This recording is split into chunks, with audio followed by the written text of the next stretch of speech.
कहना है आप सबसे कि बहुत बड़ी चुनौती है हिंदुस्तान के अंदर। ऐसी महंगाई बढ़ी कि कफन पर भी जीएसटी लगी हुई है, मुर्दा से भी पैसा लिया जाता है। लेकिन साथियों, मैं आप सबसे रिक्वेस्ट करना चाहता हूं, आप सबसे प्रार्थना और विनम्र निवेदन करना चाहता हूं कि सारी पार्टियां आती हैं, आपसे वोट मांगती हैं, लेकिन आप कह दीजिए कि हमारे आजमगढ़ में आप क्या किए हैं, एक काम बता दीजिए, मैं आपको वोट दूंगा। अगर नहीं बताते हैं तो जिसने काम किया है मैं उसको वोट दूंगा, अन्यथा आपको नहीं दे सकता हूं। उसी पर मैं ये गीत आपको सुनाने जा रहा हूं। एक महिला कह रही है अपने सखी से कि सखी सखी चल चली हो, सखी चला चली उत्तर प्रदेश में, नेताजी के देश में ना। सखी चला चली उत्तर प्रदेश में, नेताजी के देश में ना। मुफ्त शिक्षा और सिंचाई, बड़ी सुंदर सुंदर बात है कि मुफ्त शिक्षा और सिंचाई, मुफ्त में मिले दवाई। लागे अखिलेश कन्हैया जी के भेष में, नेताजी के देश में ना। लागे अखिलेश कन्हैया जी के भेष में, नेताजी के देश में ना।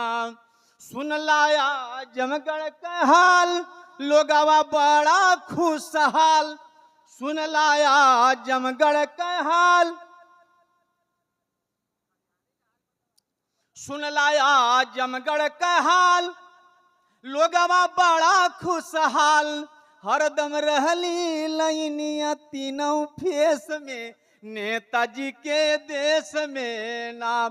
हरदम रहली लाइनिया तीनों फेस में, नेताजी के देश में ना।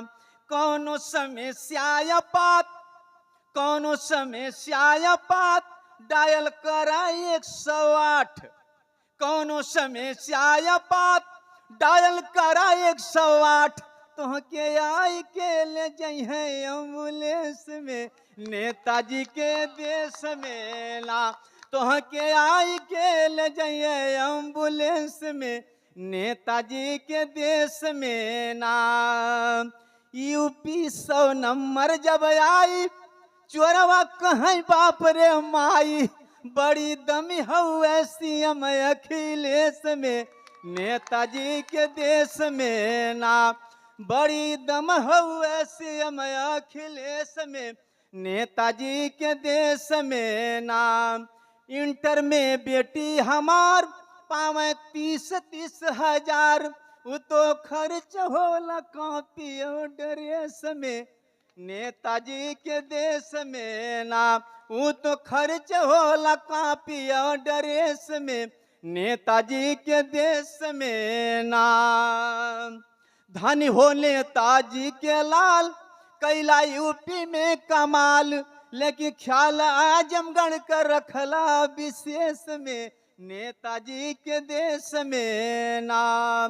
जय हिंद, जय भारत, जय समाजवादी।